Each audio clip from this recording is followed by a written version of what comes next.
Hello and welcome to the Comics Pals. We are live. It's the gruesome. No, we're not the gruesome twosome. That's No, you. this would be We're the dynamic dynamic duo. duo. Yeah. The dynamic duo is here. Of course, that means Tyler and I. Of course, I'm Sean. Thank you for watching. Say hello if you are watching live. Type us hello if you are watching later. And you just want to say hello, leave us a comment, all that good stuff. We've got a lot to talk about today. We are going to be discussing the new Black Adam trailer that dropped. We're going to be talking. I can hear that. Yes, sorry, I know. I was just confirming the sound was working. Okay, yeah, that is a good thing to do. Yes. That is a very good thing to do. We're going to be talking about a little bit of bad news for DC film, at least. Maybe funny news, more so. I think it's pretty funny. Yeah. D23. And in our main topic, we're going to be talking about that time that Marvel almost bought DC, if you can believe that. And what if Marvel actually did buy DC? Because it came that close. It was very close to happening. So we're going to talk about that in our main topic. But Tyler, what time is it? Let's see. Let me just check my phone here. I got the new lock screen for iOS 16. You don't need your phone. Oh, it's Morbin time. Yeah. Yep. Okay. It sure is. I was getting there. It sure is, because Morbius, everybody's favorite, Sony's favorite, is now on Netflix. And I got to tell you, I think now's the time. I might watch it now. You didn't watch it? I haven't. I did watch it in GIF format. Yeah, I did. Yeah.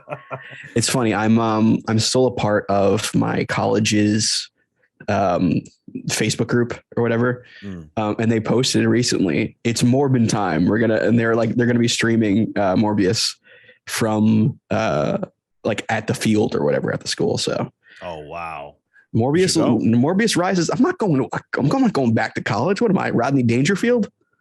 I mean, is that a dated reference? Well, to some of the audience, yeah. No respect, I guess. No respect. But hey, listen, make new friends. You want me to make friends with? I'm 30, Sean. I know.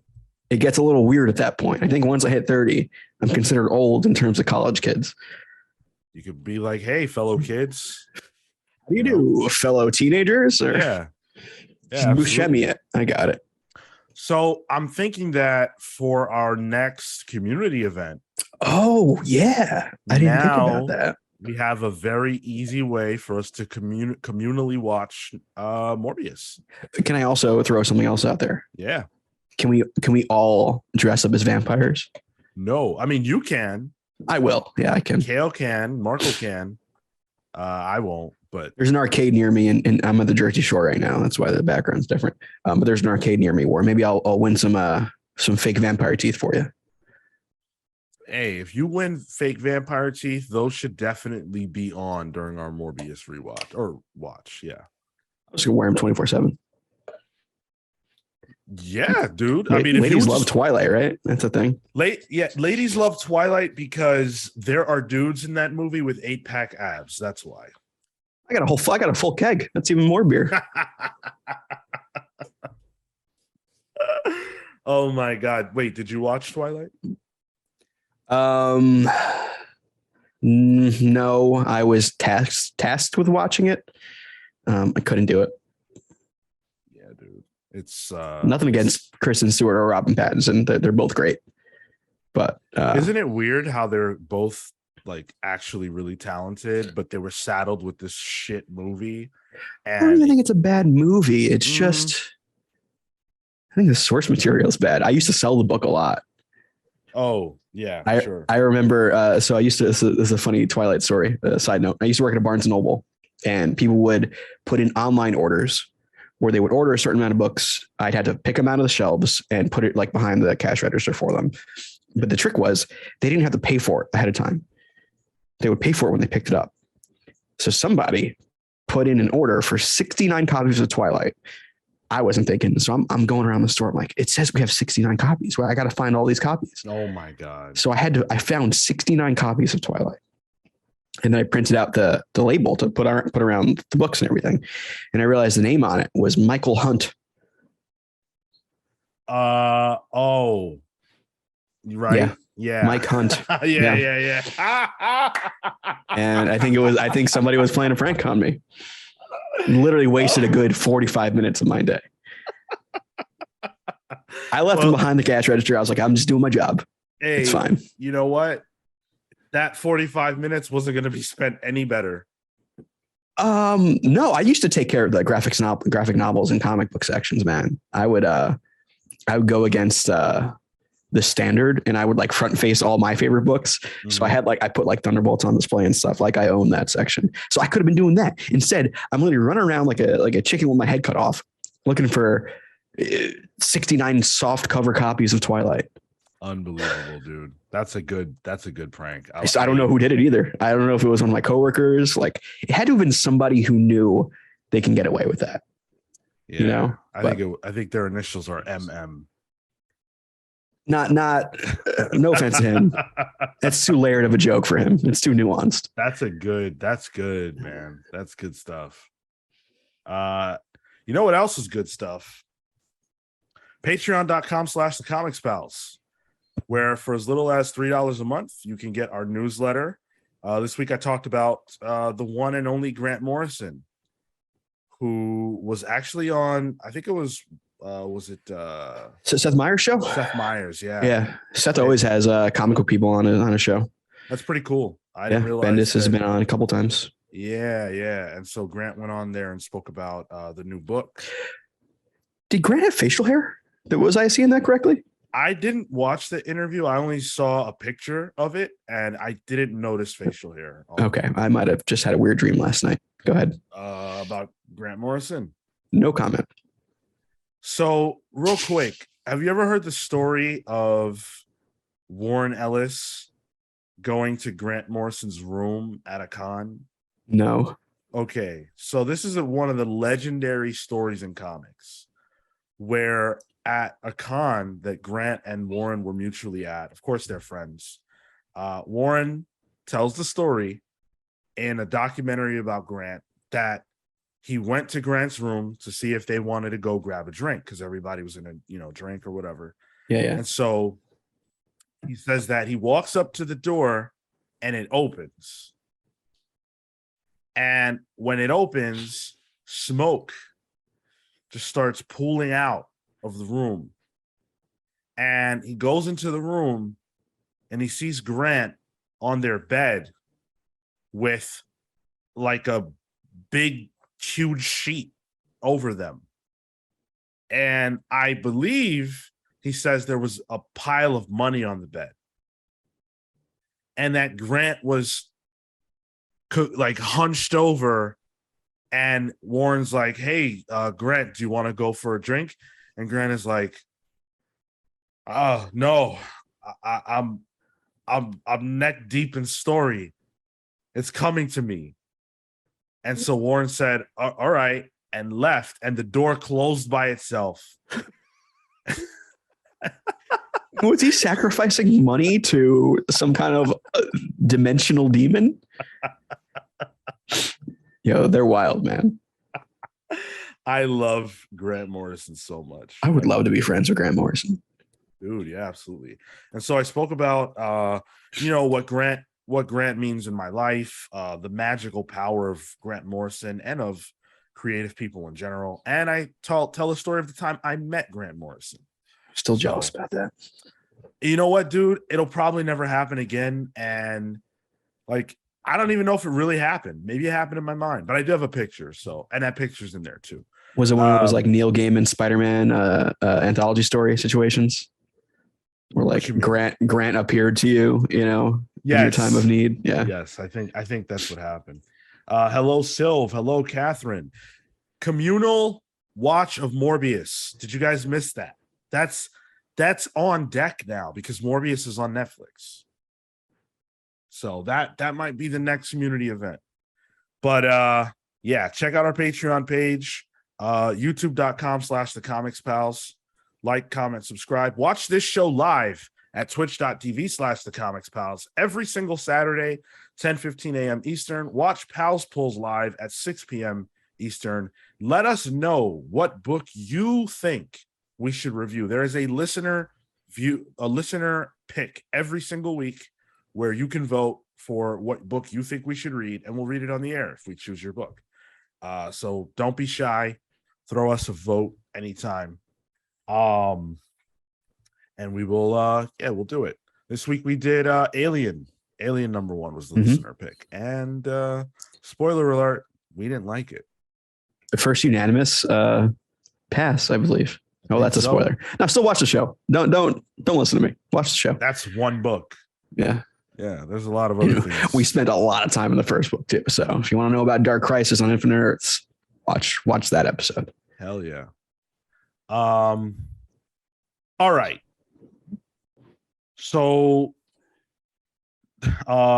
Tyler. Yeah. This is so ridiculous. Remember the thing that we said, oh, we'll talk about it on the show? I think so. What was it? Are you forgetting too? Yeah, totally. They were talking about the D23 thing. It was streaming of something. There was a stream. Oh, Thor: Love and Thunder. Yes, thank you. Yeah. So Thor: Love and Thunder is streaming on Disney Plus now also. And so a lot of people are seeing it who never saw it before. And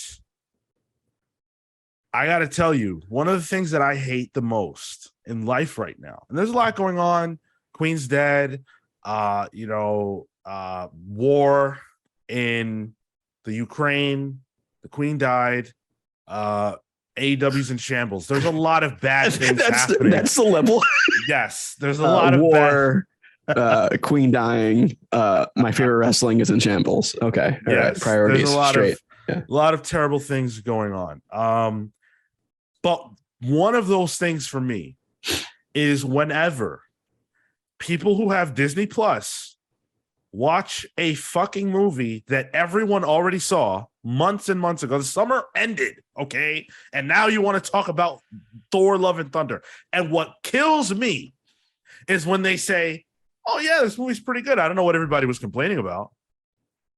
Everyone did that with Eternals. When it first came out, you would have thought it was the worst movie ever, right? Everybody was mad. It sucks, whatever. It was not well received, okay? Then it comes out on Disney Plus, and everybody's like, yeah, well, what's the problem? It's the first Marvel movie with sex, and what a diverse cast. I love this movie. I don't think you'd call that sex. Like, no, it's planking. Yeah. It's planking on a human body. That's all it was. I can't deal with it. I can't deal with it. And so now everyone sees. Is it that you hate the late reviews? You're like, yo, why did you listen to us in the first place? I hate the reactionary review. The review that's reactionary to the reviews. Like, I saw this now. What were you talking about then? I was talking about what I was talking about. And if you saw the movie when I did, right? And you didn't have everybody else's thoughts in your brain, maybe you'd hate it too, just like normal people do. Also, it's part of your subscription. You're not paying, $15 for it. You're not even pressured into getting a popped kernels. Do you know how much it cost me to go see Thor: Love and Thunder? Arm and a leg. Yeah. That's why you're still in a chair. You can't walk. Yeah. Yeah. It's a different experience, okay? And so don't tell me now. I suffered from Thor: Love and Thunder. I didn't get to experience it in the comfort of my own bed or toilet or couch. I needed to experience it in the comfort of my toilet. Hey, the way that the bowl is shaped, it's a perfect shape for the bum. It's comfortable in there. I could watch a full film in there. I often watch Citizen Kane in the bathroom. Wow. Well, serious business for a serious movie, right? Serious movie. Yeah, that's what that movie was. Yeah. In retrospect, honestly, I give props to Eternals for trying something different. Where Thor just kind of tried the same old stuff. Yeah, I certainly wouldn't say it was bold by any means. No. Eternals was great. One thing though. Yeah, go ahead. If we're talking about Disney Plus, that Pinocchio movie, not good. Oh yeah, not good. I would almost, I would say the performances were wooden. Well played. There you go. Well played. Hermes Pip says Eternals was great. Okay, good. I like seeing that. Yeah, look, I have to rant, all right, but I'm happy for anyone who enjoys literally anything. So that's you lost a leg for Thor, and you can't even stand at your soapbox now. Dude, listen, I don't want to get in trouble, so let's just not. Sure. Okay. All right. Okay. All right. Sylv says it has lady muscles. It sure does. Gemma Chan got a point. I think Sylv is talking about Thor. Oh, well, I guess every Marvel movie has lady muscles now. Yeah, but Jane Foster had them guns. This is true. Valkyrie. Yeah. Catherine says, I'm excited to watch it at home because I can sit on my phone during it and not pay attention to the parts I don't care for. And that's a brilliant thing. That's fantastic. If I watched Marvel movies exclusively at home and then I got up here to do the review, I'd be like, yeah, there was that one part where Tyler sent me a tweet and I missed it because I was laughing.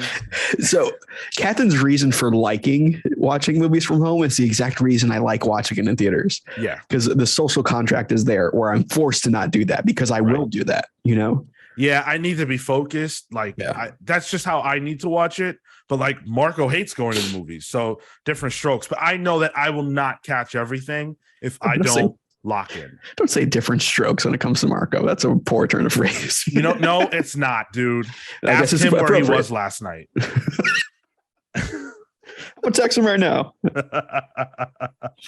Oh man. All right. So we've got a couple of messages from you guys here. So Tyler, why don't you read those? Yeah, if I can get up my phone. Okay, so we had a listener comment on the 2 Pals polls ago, right? It would have been the Amazing Fantasy 1000. So this is from Alexander Bruno, and this is kind of one of my favorite comments to read or hear. He said, was hesitant about Amazing Fantasy number 1000. Yes, amazing creators, but also a pricey book. You guys convinced me, and the Dan Slott story punched me in the emotions. You guys were so right. The book was a good bit for that. The book was good, but for that story alone, thank you, pals. We sold them a ticket. Listen, Dan Slott, we expect Marvel, CB Cebulski. We expect a check. Some amount of that sale belongs to the Comics Pals. Either that, or what do we get? Like 2 cents out of? Not even. We would get like a hay penny. I don't care. If Marvel pays us anything, that's it. You frame that check. This is my first paid Marvel check. Dude, we'll call it Marvel Pulls. I don't care. Yeah, will I shill? Yes. I mean, we have editors sliding into our DMs asking us to. That is true. To talk about stuff. So Marvel, if you want to get on that boat too. Yeah, let's do it. We're game. Yeah, you know what? This is very validating. So thank you. We do these every week and we try. Our goal is to let you guys know with Pals Polls, like, yeah, this is what we think is good. This is what we are willing to recommend. And like, I'm recommending a book that costs, $10 or $7 or whatever that was is tough, but that was so good that I do think, yeah, go out and buy that. Amazing Spider-Man 1000 or Amazing Fantasy rather 1000 is one of the best anthologies I've ever read and one of the best like celebration issues I've ever read. Anniversary issues. Sorry, I forgot the dangers of streaming outside means bugs. So I'm like, oh, all right. Careful. If you guys see me freak out, I hate bugs. So this could be funny because this is live. But yeah, those are my favorite kind of comments where it's like, all right, I feel, and the good thing is like, if he trusts us now, maybe this guy will listen to us, a little more when it comes to other recommendations. Yeah, we did it and good. not pick up Alien. Yeah. don't. Well, I don't know. Dude, it's IP book. You do. Yeah. You gotta know what you're getting into there. Yeah. If you've been doing this for a little while, you know what those are about, and very rarely do they rise above. Do you think Star Wars counts as IP comics? Yeah. Well, those are good. They are good. That's true. Historically good, but Marvel, like they're IP comics, but they're like the big IP. Like you can't just do whatever you like. You can't just put some bullshit out. True. I mean, like the Jason Aaron and Stuart Immonen when that first started. Oh my God! Yes. Yeah, that stormtrooper that had the lightsabers. Oof. Yes, that was good stuff. And Darth Vader by Gillen. That would be an interesting book club recommendation. Star Wars or Darth Vader? Star Wars. Oh, either. Honestly, Dr. Aphra is in Darth Vader too. Oh my God. I love Dr. Aphra. Aphra. Why she is not in some form of movie or show, beyond me. Fantastic character. Yeah. They need to figure that out. Yeah. They need to figure that out somehow, some way. Maybe they're still too scared to put a queer character in the TV and film, I guess. Oh God, that's a whole other can of worms. What do we got? Want to get to this next comment? Yeah, so this is from a friend of the show, Matt Murphy. This is regarding last week's episode where we ranked the Spider-Man rogues, which people had thoughts on. Matt said, "Disappointed you guys didn't include a major S tier villain, poverty." You know what? To say I didn't think about that, because I did. Of course you did. I thought about putting poverty and Peter Parker himself on there and capitalism on there, and New York City traffic. That was another one I was going to put on there. Tyler had a directive, which was to keep it, keep Hydro-Man free. Oh, I mean, no, I'm still mad about that. That was some bullshit, dude. Cry more about it. Give me those wet tears, because a wet Hydro-Man ain't here. Yeah, all right, that's fine. I hope he fucking finds you on the beach, dude. Yeah, here's Riptide going on right now. So if he does, I'm gone. Drops a wave on your ass. Yeah, you know what? You're right, Matt. We done bungled that one. Be like that. We've got a couple of Discord messages that I forgot about, so we'll do those now. Okay. So Manny said, "Is there something in comics that you would want to come back? Amalgam, 1610 Marvel, a status quo, or be retired? Backups, 9-panel pages, annual issues." Wait, are those problematic in comics? Like, are those issues? I fucking hate the 9-panel grid. It needs to go. Then you got to just get rid of Tom King from comics at that point. Yeah, you got to get rid of Watchmen. Man, there's one thing I want them to bring back, and this is maybe a dumb take. Give me more of those 3D lenticular covers. Yo, oh my God. I have so many of those. I like those, dude. Yeah, it's a total shill move, but like, I don't collect physically anymore. But man, put out another Black Manta 3D cover. Your boy's getting it. That's fair. Manny says, "I need 9 panels to be gone." Wait, so this was a list of things you genuinely don't like? I thought it was just a list of things. I didn't realize this was stuff you don't like. Oh man, yeah, you need annuals. That's how you fill in the blank spots of the calendar. Annuals are classic, dude. I love annuals. I have like an Avengers annual, which is like first appearance of like Rogue. Like they've had their uses. You want to pick 1 and 1? Do you have a thing you don't want? I need to think about that for a minute. So if you want to, yeah.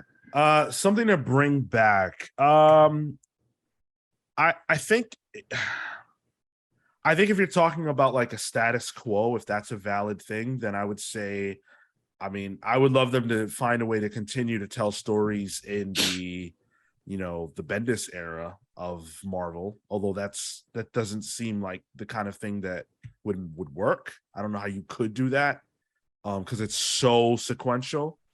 But if that were possible, that's an era that I would love.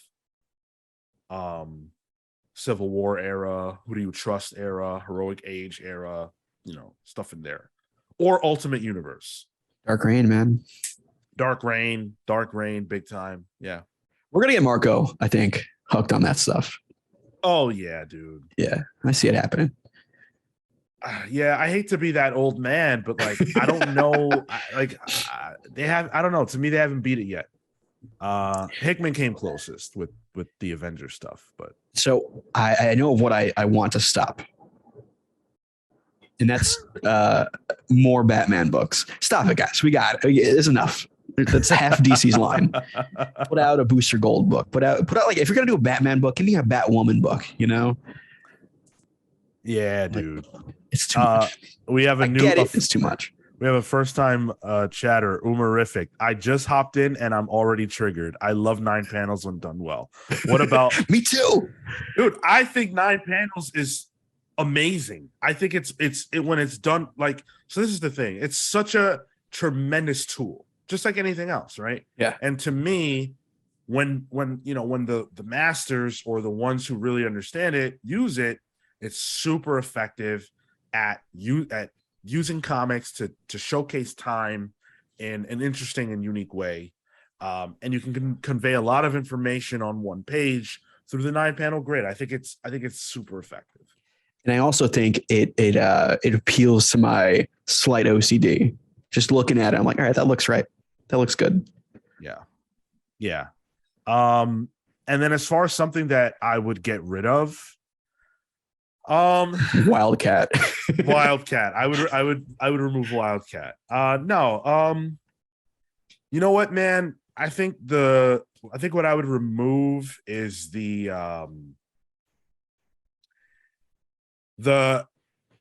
commitment to, regardless of whether it makes sense or not, the annual event.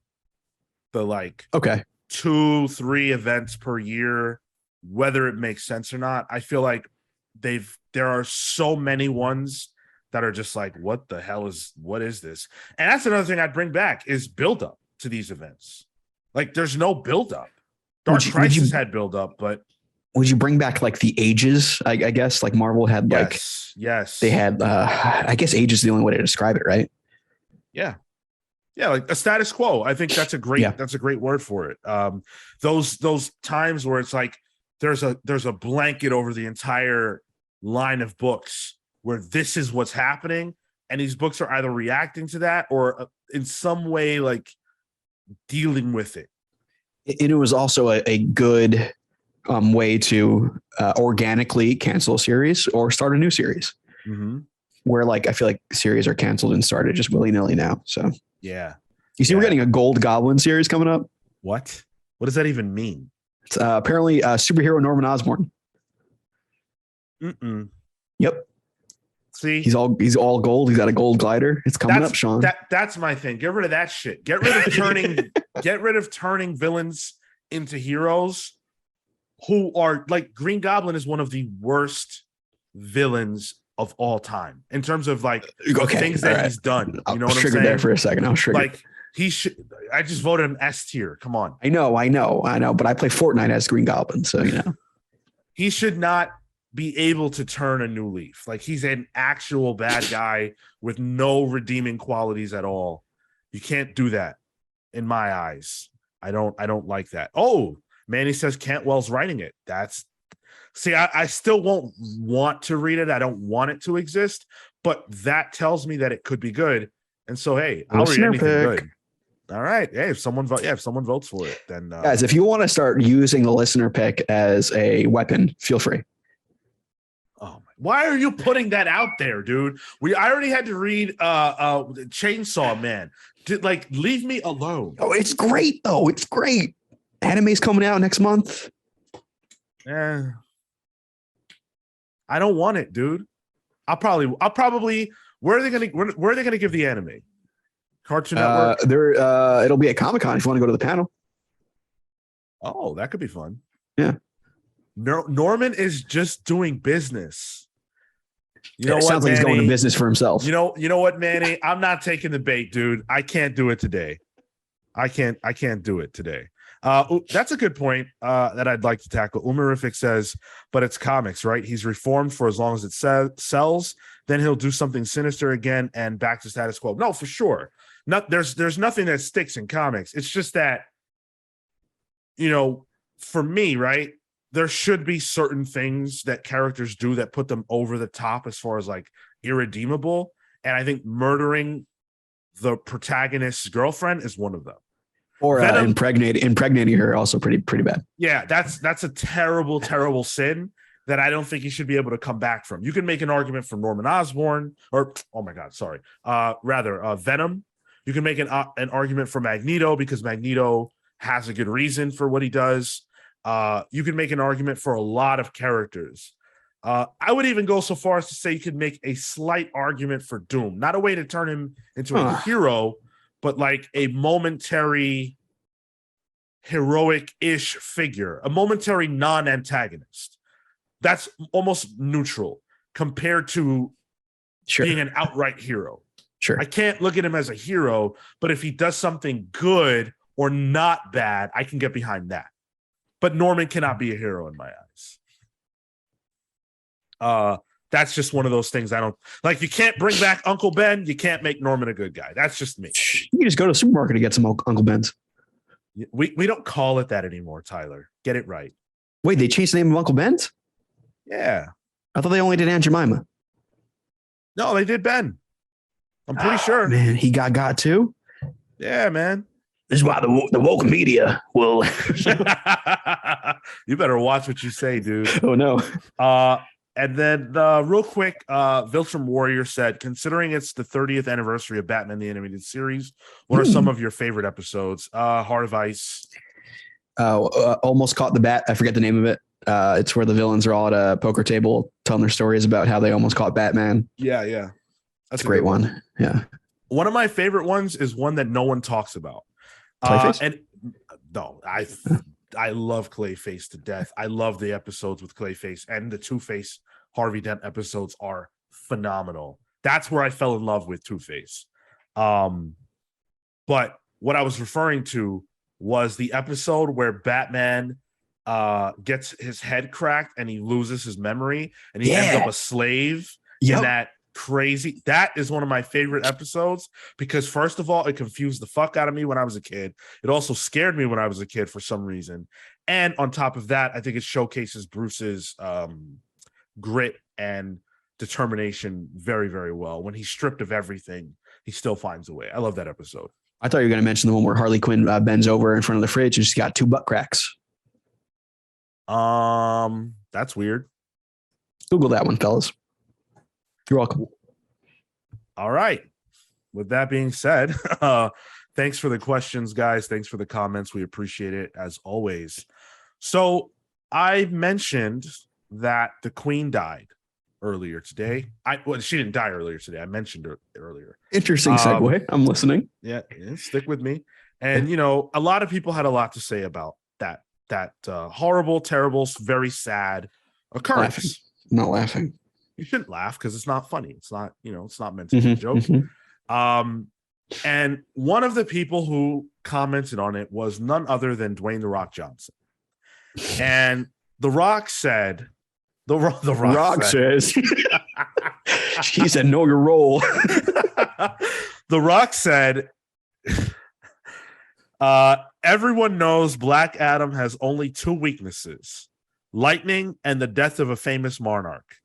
My condolences to the royal family during this difficult time. No, he didn't. New hashtag Black Adam trailer today at 5 p.m. Did he delete this tweet? I don't know, bro, but I have it right here. I've got it right there. I saw that and I thought that was like maybe like a Photoshop thing. Like I was hoping it was. I don't know, because I tried finding it and I couldn't find it in his feed.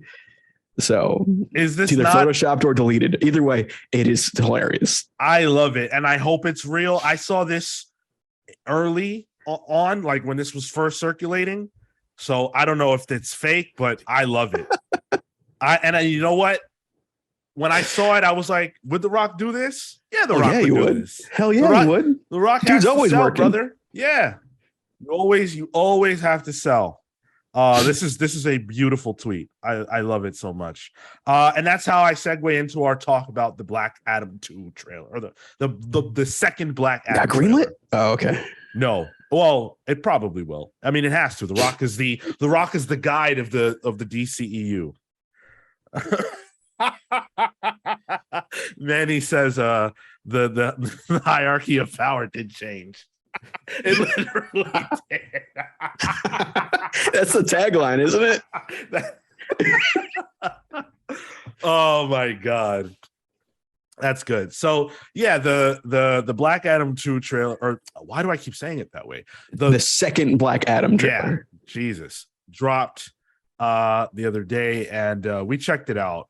Did this do anything for you? It made me want a JSA movie and not a Black Adam movie. Like, right. I think Pierce Brosnan looks fantastic as Dr. Fate. Like, I'm honestly pretty excited for it. I think Hawkman looks great. Yeah. I think they all look, and they're like, it's nice seeing color in DC Comics again, like movies again. I'm like, oh, they look colorful. They look like what I want the JSA to look like. I mean, sure, they're overdone. They got rid of that shit yellow. Yeah. But notice how I didn't bring up Black Adam at all. The Rock is just being The Rock in this. Like, this trailer kind of cemented, like, oh, he's not even putting on an accent. It's just Dwayne. And like, don't get me wrong, I'm a big Dwayne guy. I liked him in Jungle Cruise. I think Jungle Cruise was great.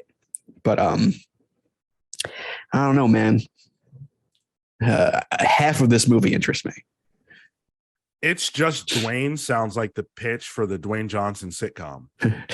It's Dwayne. No. Yeah.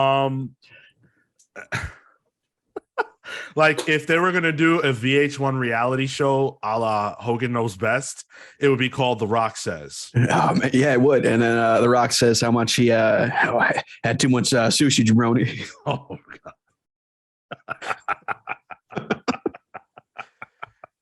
Oh, man. Hulk Hogan is I was going to say he was a national treasure, but then I remembered he was a racist. So was and is. So was a national treasure, is kind of racist. Yes, exactly. Yeah, look, I don't feel it for this movie. I think the trailer's good. The trailer does what it's supposed to do, gives us more JSA. We already get it with Black Adam at this point. I think we need to be sold a little more. Those of us who don't know much about the JSA need a little more because they appear to be so prominent. And I think this trailer did a better job of showcasing them. I enjoyed that. But it just feels so much like a first movie to me, in the sense that it doesn't have a compelling villain. I guess who's the villain? Is it vehicles? Because that's all Black Adam is beating up. It's just like, all right, let me break this car. Let me break this plane. I read the other day that there is a separate entity. There's a separate antagonist. I like the idea of Black Adam as the villain, sort of, kind of, and the JSA as his antagonist, but the heroes of the movie. I like that concept, but I know, because Dwayne The Rock Johnson is playing Black Adam, that's not what's going to happen. No, The Rock can't be a heel anymore. No, they're going to try to make him join the JSA. He's going to say no and end up being the hero of the movie anyway. And they'll get jobbed out to whoever the villain is, or however it breaks down. Yeah.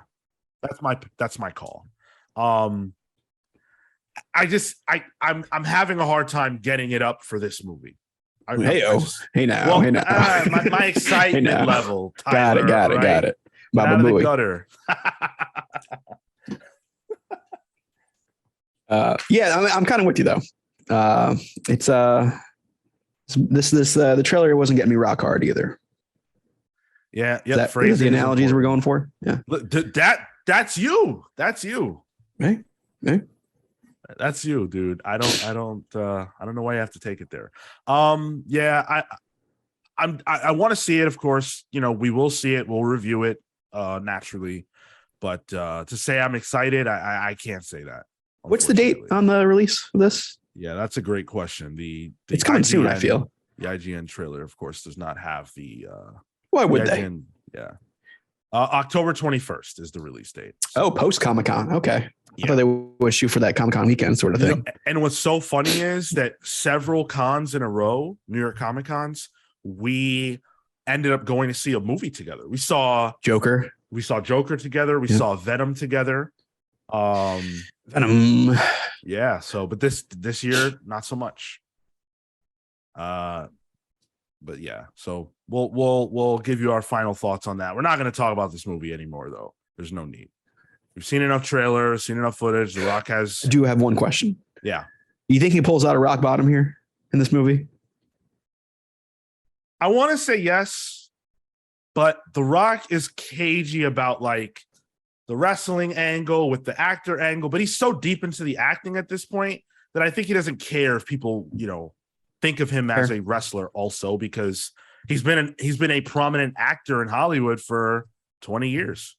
I hope at the end of it, he calls out Roman Reigns and we get our WrestleMania booking right there. Oh my God.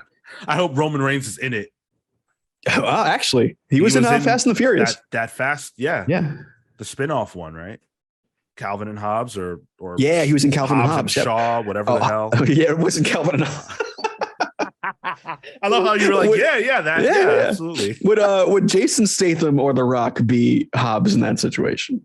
You know what? I don't know the difference between Calvin or Hobbes. So I think Hobbes is the tiger. I think The Rock would have to be it. Jason Statham's got to be the kid. Right. I'm a big Statham mark, though. I love Jason Statham. There's a generation of kids out there who only know him as Rock the actor. That's a very good point. That is a very good point. There are other kids out there questioning, like, why is he called The Rock? Probably. Man, can't believe it. Yeah. So DC is on the lookout for their Kevin Feige. That is one of the ongoing narratives, I feel like, of the 2020s as it relates to DC on film, is trying to find this person. We didn't talk about it last week, but there was another name that they had floated around to take that job. The primary front runner that we had read about that had been reported was Dan Lin. And Lin had a great pedigree. Lin is an executive producer in Hollywood. Lin had worked on the Justice League Mortal, the movie that never came out, the George Miller movie. Yep. And so seemed like a perfect fit, honestly. It seemed like a perfect fit. But guess what? Dan Lin said no. I imagine a DC pulling like a Will Smith and Fresh Prince, be like, why don't you want me? Like oh my God. sort of situation with Dan Lin here. Yeah. So go ahead. It's not an enviable position right now. It's too messy. They got a sloppy shop going on there right now. It is a doozy of a task that I think if you screw it up is career damaging. Yeah. So just to say why he didn't take the job, according to the reports, Lin did listen to what Zaslav had to say, listen to the offer, and decided not to take it because Lin actually owns a production company called Rideback. And Ryback? He's come back finally? Not Ryback, not the big guy. Oh, the big guy deserves his due. Not the big guy. Rideback. Rideback is Lin's production company, and Lin didn't want to leave his production company. So it says Lin reportedly wanted to keep Rideback going, with Warner Brothers Discovery taking on an equity stake, but the terms got bogged down. That's not a good sign to me. You wanted this guy to be involved, right? Yeah. And you need your Kevin Feige. You find someone who's got the chops. You find someone who worked on the Lego movies, who worked on Justice League Mortal, who loves comics, and you won't agree to terms that allow them to continue to use their production company when you've already worked with that production company on 2 movies? Yeah, you, as you say, you do 2 things here. You give him what he wants, and you give him the Brinks truck. You pull up the Brinks truck for him. Yeah. Like, you need to make this like an offer you can't refuse situation. Like, not a good sign. No, it's not a good sign at all. If he, like, now this will be a what could have been situation. I'm not saying he was the perfect fit. I don't know him, but as far as the contenders that exist in Hollywood, there are very few who have that type of pedigree. They're just not common. You think they look back to Berlanti again? I know the rumors were there for a bit, but yeah, no official word on it. I just feel like he's got the stink of the CW on him. I really do. The stink of teenagers. Quote me on that. First of all, people, don't clip that. Second of all, it's not even. I don't know, man. I just think I don't know. There aren't a lot of options to me. Greg Berlanti is a possibility, but I don't think he ends up with the job. I really don't. I'm just saying, I have a degree in screenwriting, and I don't know what that says, but I'll take the job. Have you produced? I have no degree anything? In this show. Thank you. Yes. Yeah, man. I don't know. It's comics, Jason. I got a pedigree. You love comics. I do. I don't got the fit as Dan Lin does, though. That outfit he's got in this picture I got. Yeah. Fire fit.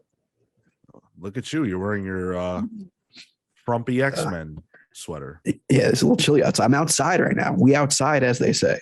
You're outside on the beach. The beach is about 2 houses down. So. Oh, all right. Okay. Yeah. So. Poor you. You're going to grab a Mai Tai and... I wouldn't grab one. I would make one from scratch. Milk the almonds myself to make my own orgeat. All right, Tyler. You ever make orgeat? You ever milk your own almonds? You ever milk an almond? No, milk an almond. I've never even had an almond.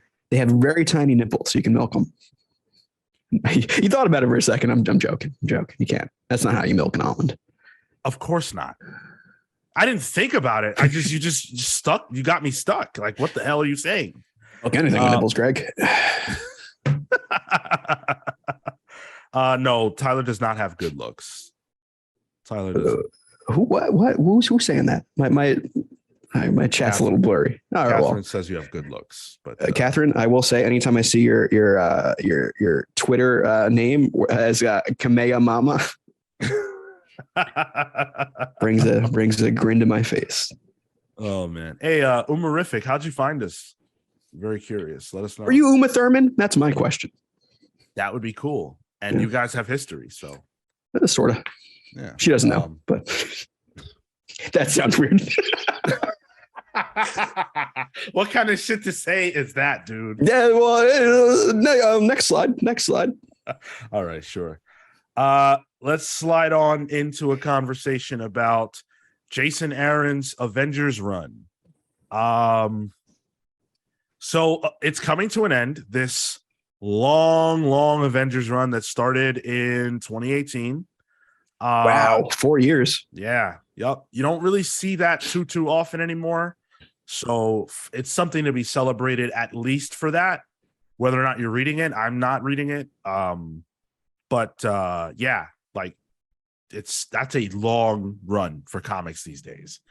And so we're at the end. This long winding road that introduced Avengers 1 million BC. It brought us one of the wackiest Avengers teams of all time. We got the future Avengers. Isn't that Avengers 1 million or whatever it is? There's the multiversal Forever. Avengers. Yeah. Right now, Avengers Forever is the actual active. Right. So lots of stuff that has happened, and now we're at the end. And so it's going to be presented in an interesting way. It will begin with basically an event called Avengers Alpha, or Avengers Assemble, rather. And it's a crossover that's going to encompass the current Avengers title, the core Avengers title, and then the Avengers Forever title. So it's going to see those two books crossing over. There's going to be an alpha book drawn by Brian Hitch, and that's kind of where this thing will kick off. It's going to bring together these different teams, the main book, the multiverse book, and the prehistoric book. So I'm interested to see how Aaron's going to pull that off. And then there are going to be 3 individual chapters of Avengers Assemble that appears that it will culminate in Avengers Forever 12. So chapter 2 will see them facing off. It's going to be a team up between the present day Avengers and the 1 million BC Avengers. And then chapter 3 is going to be a team up of all of them facing off with Mephisto. You're not reading this, right? No. Not reading this, but like you're not reading Jason Aaron's Avengers. No, I'm not. I'm not current with the run. I am. I'm not up to date. I'm at least 2 issues behind, but I'm relatively current on it. Mm-hmm. There's some cool characters in there, but like there's a lot of threads going on at once. And like I feel like a lot of the interesting threads aren't going to be touched in this. And I'm not even sure it's going to even be neatly wrapped up by the end of things. I think my favorite thread of all Jason Aaron stuff has been the vampires. It's like Dracula's come to prominence. There's, he's in Russia, played his deputy. Gorilla Man's a vampire. Like that stuff is really cool. And there's like weird geopolitical things going on where like there was like Namor's Atlantis Avengers team. And then like whatever the Russian team is called, like that was the stuff that I found interesting. The Squadron Supreme's involved too. Oh. And then it went into this with Evil Coulson, I will say. But like it went into this multiversal thing, which I almost felt like was mandated. I could see that because it just seemed a little too coincidental. Like, oh, MCU's getting into multiversal stuff. Make our flagship Avengers title do the same. Yeah. And I've kind of lost the thread a bit. I think there's some cool characters he's introduced. There is a Tony Stark who was Ant-Man. There was a Green Goblin who is the spirit of vengeance, and he throws like skulls instead of pumpkins. There's like a Killmonger who's in the destroyer armor. So there's cool stuff there, but I think it's in the vein of like, oh, that's cool. Right. The arts that they've had some really good art. Like McGinnis was there for a bit. Iban Coelho, Brian Hitch coming back for some Avengers. Like that's cool. It's hard to say no to. Yeah. Yeah. So yeah. I like, this is not a good jumping on point. No. It's a falling off point. Right. So I don't know if there's a point of entry for me at this point. I feel a little bit like weirdly sort of guilty for not keeping up with Avengers, a staple in my comics reading literally since I started reading comics. You should. Yeah, I do feel guilty. There's never been a time where I have been following Avengers. Think about this. Ready? If you look at your comics collection as a whole, there's going to be a blank spot of Avengers stuff. Now you're going to have to go back and get the back issues. From 2005 2004, 2005 to 2018, there's not a time where I did not buy the current event, the main Avengers book until now. And it's weird because Jason Aaron is like would have been a draw for you at that point, with this Thor stuff. What turned you off on it? The gimmicks don't get me. Okay. And I can't stand the idea that there was an Avengers team in 1 million BC. Things like that. That's what turned you off. Okay. Yeah. Once they did that, I was like, yeah, I'm not reading this. There was one thing that almost turned me off. It was seeing Tony Stark and Carol Danvers on the team when they first started. I'm like, no, we just had Civil War II. What are we doing? It's the character assassination of Carol Danvers. Yeah, I feel like they brought her down a peg in the They comics. Did. Yeah, I don't think she was written well by Bendis. I'm sorry. Yeah, well. Umarific, yes. Thank you for joining us for sure. And You're very welcome to make all the silly comments you want. We're into that. As you can see, we're not we don't take much too seriously. At least not yet. Because what we're about to talk about now, I take very seriously. What is this? Well, we're talking about the 50th anniversary of Luke Cage. Have at it. I'm going to sit back and listen like I should. Like I should. All right. It's time. I'm going to get on my soapbox. I need to come up with a sound effect for it. For real. Yeah. I'll work on that. So Luke Cage is turning 50. And Marvel is celebrating that.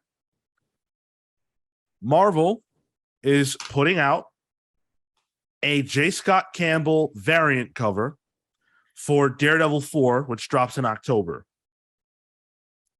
And that is how they're celebrating 50 years of Luke Cage. So if you have been paying attention, whether it's through this podcast or your own means, you remember that there was a Luke Cage book that was supposed to come out called Luke Cage City on Fire. And it was a tie-in to Devil's Reign that was supposed to focus on Luke Cage's bid for mayor as he's trying to save the city from Kingpin's reign and all the bad stuff that was going on. It sounded amazing. They canceled it. Luke Cage does not have his own book. Luke Cage is not a primary character in Daredevil. Is he even in the book? I don't know. Why is it that Luke Cage, who has a Netflix television show and is one of the most prominent Black superheroes that exists right now, for his 50th anniversary, cannot even get a one-shot? A one-shot you couldn't do. Wasp is and granted, Wasp and Ant-Man are perennial Avengers. They are classic Avengers. People care about them. I get it. I'm not saying that they're necessarily on the same tier per se. But Wasp is getting a limited series for her 60th. Ant-Man has one out right now. We just talked about Amazing Fantasy 1000, which was a brilliant comic book. Everybody gets fucking anniversary books. They'll do an annual for Iron Fist. They'll do an annual for Jessica Jones. They'll do an annual for Howard the fucking Duck. But Luke Cage turns 50 and he can't even get a one shot. What are we doing here, Marvel? What are we doing? Ghost Rider. He's getting a whole year-long celebration. Yeah. Ghost Rider got a new series. Ghost Rider got the Ride Forever anthology anniversary book. And Luke Cage a new Hasbro action figure. Like, it's bullshit. It really is. And when you juxtapose that with what we talked about last week with DC and the Tamale Gate, the big two are looking really bad when it comes to representation. And I'm not saying representation like checking boxes. I'm saying, Luke Cage is one of your best characters and can be when utilized properly, and has a family that's compelling and has a journey that's compelling, and they don't care. And they're doing it to him. They're doing it to Miles. Where's Riri Williams at? They're doing it to all these characters. I don't know where we go from here. I really don't. Hermes Pitt makes a good point. The one variant there is, it's not even by a Black artist. It's by Beefcake Supreme J. Scott Campbell. It's not even in the book that he might appear in, Thunderbolts. Well, I guess I have no faith in that book. It's reasonable that he could appear in Thunderbolts. He's in the first issue. Like, it makes sense. He's also the mayor of New York City. Like, it's rife for story potential. I'm so frustrated that, it's disappointing and sad. Like, I love Marvel. I'm a huge Marvel mark. I always have been. I always will be. You guys know that. But it sucks that, the characters who are out there for kids who look like me, who look like Luke, quite frankly, they don't have anything to stand on. I don't have anything to stand on when it comes to Black characters in comics, really. Just your soapbox.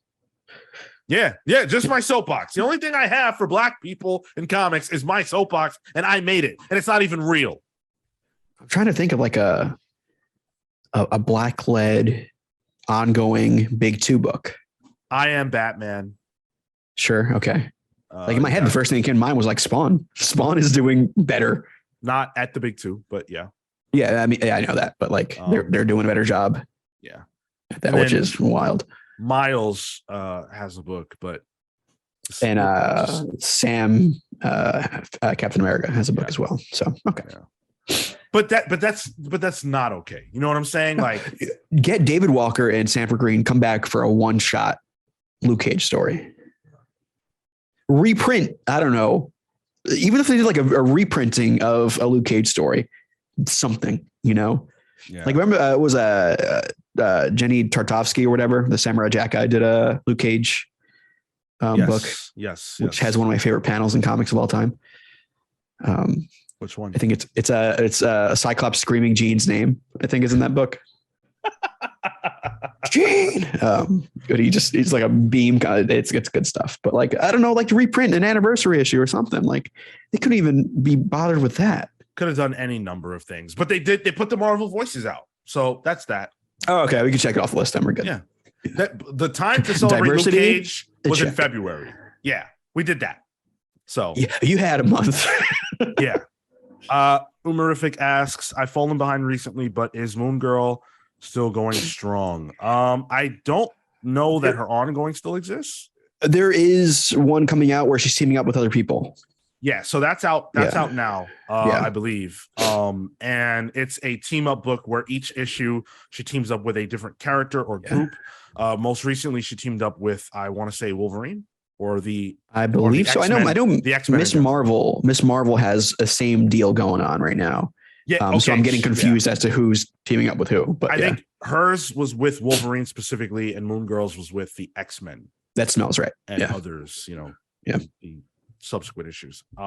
So yeah, she's a great character too. There's a lot of great Black characters, a lot of great Spanish characters, a lot of great characters of all ilks. Yeah. Give me a Night Thrasher book. I don't know about a Night Thrasher book. Come on. Yeah. Prominent Black skateboarder, Kareem Campbell. He could ride it. Teach him how to write a comic. Wow. All right. That's enough seriousness. I'm off my soapbox. A little steamed, but we move on. Can I ask you a question? Yeah. What do you think about the quality of the cover? That's a good question. I like the cover. It's cool. If this was a variant for a Luke Cage proper book, then it's one that I would consider purchasing. I won't buy this. I'm not going to support half-ass attempts to celebrate the character. This is complete bullshit. If I'm reading Daredevil, I want a Daredevil cover. like quite frankly, yeah. And they do that all the time, right? Like Marvel always does that. But this one feels so awkward. Like if you're gonna say we're gonna do Luke Cage variants for X, Y, and Z books, right? Like they did for Alien. They did Alien variants for books just because there was a new Alien book coming out. Yep. So, give me Gwen Stacy multiverse variants there have been. Yeah. Carnage. Even she got a full month worth of stuff, Yeah, man. It's fine. It's a good cover. I like it. It's fine meme with the dog and the fire in the background. Yeah, that's it's fine. I'm getting from this. Right, exactly. You're asking me about the quality of the cover. I'm worrying about, the lack of Black people in Marvel comic books, but whatever. And by the way, like I criticize because I love, I genuinely love their stuff, and I don't want to be saying these things. I'd rather be talking about everything beautiful under the sun when it comes to the big two, but I can't do that because if we don't talk about it, it doesn't change. This sucks to me. Do you think maybe this is a weird tangent I'm going on, but Do you think that this lack of focus on the more diverse characters has been more prominent since CB Cebulski has been in charge? Because I think that lines up timeline wise. So he took charge. He took charge in what, 2017, 2018? Yeah. Something like that, right? And outside of like Black Panther, like outside of like MCU, big characters, it feels a little lacking. You know what? I mean, it's hard to disagree with that. It could be separate. Like there's no just because correlation does not imply causation. You know what I mean? But right, like it's a difficult thing to gauge because what would make me happy? What would make me happy is not necessarily what sells comics, and I always try to keep that in mind as it relates to this topic because the reality is that people don't show up for these books, and that sucks, but it's a truth. So I can't blame Marvel for not publishing a Luke Cage book, for example, if they don't have faith in it. My problem is it feels like they give a shot to lots of other things all the time. And my other problem is that if you want a book to sell, the easiest thing you can do is to put a phenomenal creative team on it that people care about. I'm not dissing Saladin Ahmed at all, right? But if you had a Miles Morales comic and the writer was Donny Cates fans would buy that book off the strength, on top of the Miles fans, on top of the people who just want to read good books. Yeah. That's what you do. They know what to do. Of course they know what to do. They just don't want to. And that's the difference. If it were me, I would say, well, okay, why isn't Luke Cage a part of a team right now? Make him the main character on that team. Focus on his familial relationships. Put his personality out there. Make people care about him. These characters get sidelined. That's what often happens. Yeah, that's exactly what the formula exists already. When Bendis did that, people cared about Luke. If Bendis didn't do that, there's never a Defender series with Luke Cage in it. I firmly believe that. But also, when Bendis was doing it, there was no MCU. Yeah. There's a reason why we have Moon Knight in 3 books currently. Of course. There's a reason why She-Hulk is a book right now. So maybe it's like we don't get it until the MCU does it. Oh, bet you there's a Blade comic. Bet you there's a shiny new Blade #1. Yep. When that movie's on its way. Maybe they finally put out that Blade's daughter comic too. Yeah, that's giving me Joker's daughter vibes, by the way. Yeah. Let's talk about something a little bit brighter. Let's talk about D23. This is, of course, Disney's big to do. This is their version of this is their convention. This is their huge convention for themselves where they get to, slob the old Disney knob and talk about all that's how you want to describe it. Yeah. Slob the old Disney knob. Yeah. Man. Walt loves that turn of phrase. Oh yeah. Walt was a big fan of the old knob slobber. If they were a certain type of person, for sure. Well, look. So D23 is happening. There's a lot of excitement about it because of the potential announcements that could be made at this event as it relates to the MCU. We're excited about that too. I can't wait for that. I'm unfortunately going to be it's not unfortunate that I'll be at a concert, but I won't be able to live react to the events or the things that get announced, which kind of sucks. Seen My Chemical Romance, right? Yeah. I'm not going to be okay. I promise. I was going to try and make a pun too, but I'm a little dry when it comes to that. Well, if they announce Blade, maybe then vampires will never hurt you, but there we go. Oh man. Yeah, so we've already gotten some cool announcements though. Tyler, what has excited you? We'll wrap. So, I mean, in terms of the Marvel stuff, most of that's happening tonight, but we did get a video game showcase yesterday. We got a new release date for Midnight Suns. which looks interesting. Sean, have you played like XCOM at all? No. Okay, so it is a turn-based kind of RPG, which honestly looks pretty good. It's coming out in December. It's got a wacky cast of characters. Nico, Minoru, and Magic are also in that. There seems to be some really cool story elements that they showcased. Like there was a scene where you're doing dialogue with Magic, and she's wearing like this metal T-shirt, but it's just Dark Child and like metal font. I'm like, all right, yeah, okay, you got me there. There's like a demonic Venom symbiote. Like I'm kind of interested in this one. Marvel Snap got announced, or not announced, but I think got a release date. They got officially announced. It got a release date. I think so. Yeah. It is coming this year, out of beta. I've heard mixed things on that from the beta. If you don't know what it is, it's a card based game similar to like a Hearthstone or a Magic the Gathering Online. That's a game, right? Yep. Yeah. But it's got like brand new art by some great artists. Like Dan Hip is on there with some great art. The sound design on it looks great. I'm definitely going to give it a shot. I know you're a big trading card guy. Anything interest you with Snap?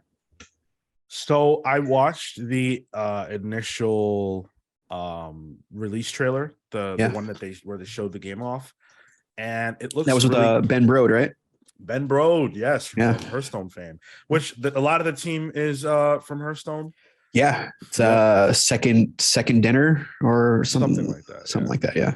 And so I like the way it looks. First of all, it looks amazing. I love the concept of being able to like get like rare versions of the cards that just look more awesome. Yeah, I'm into that. I don't know how I feel about the whole like, oh, there's no turns. You just things just kind of happen. Like you get your hand and like it plays out and like it's very wild. I'd have to like actually play it to see how I feel about that.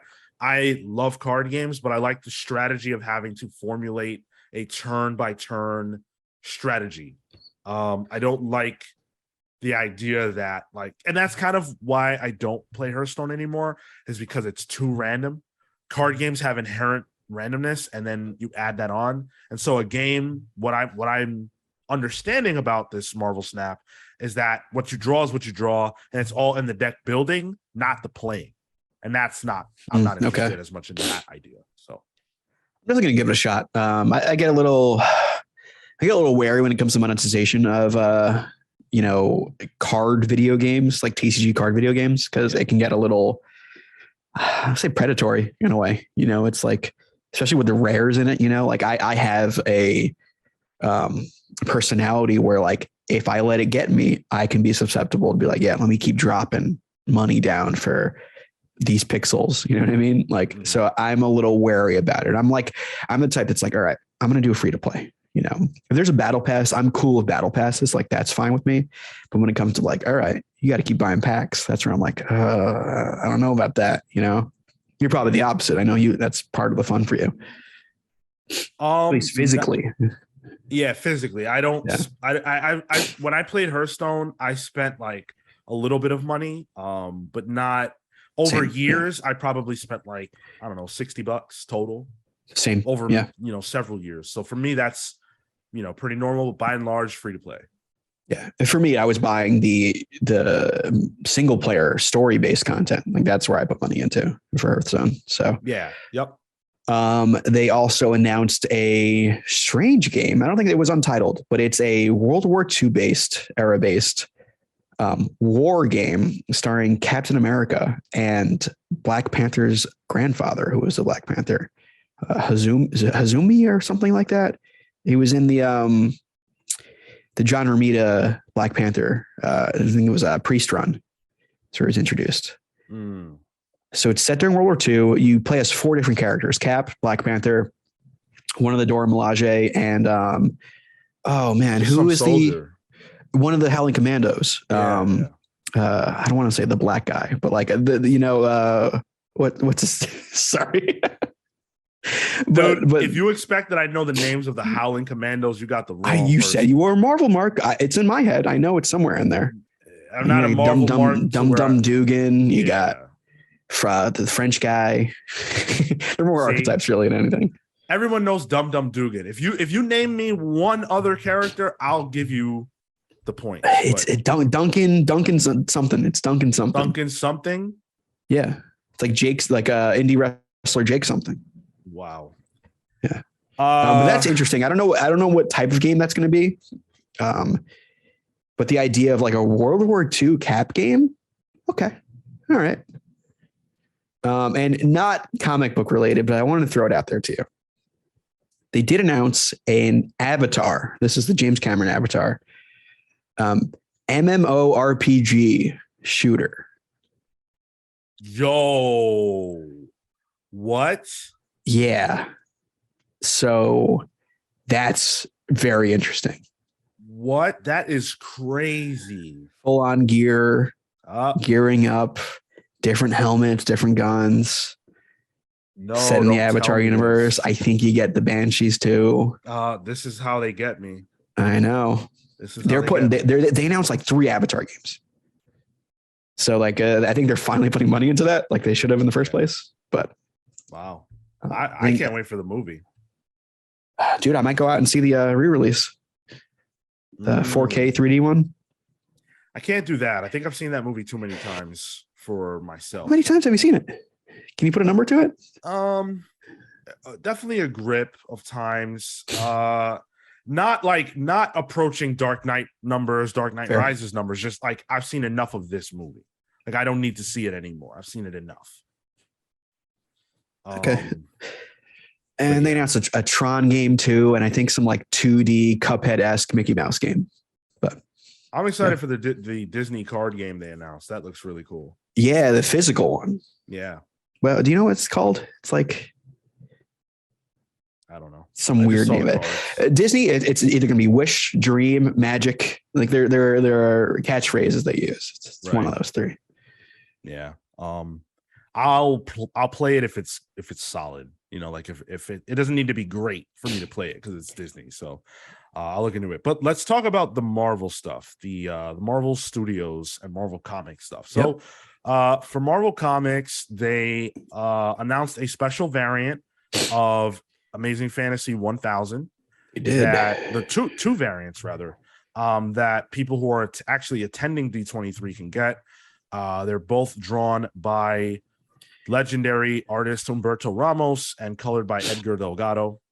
One of them features Spider-Man getting a 60th birthday cake from Mickey Mouse with Iron Man, Black Panther, Captain Marvel, and Captain America enjoying some drinks and party favors celebrating Spider-Man's birthday. I believe it's the Fab Five is what they call those guys.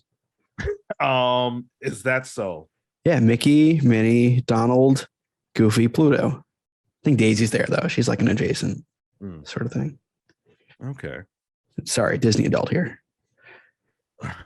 I love how you say that as like such a it's derogatory. I saw a dating profile. It's like you should not date me if you're a Disney adult.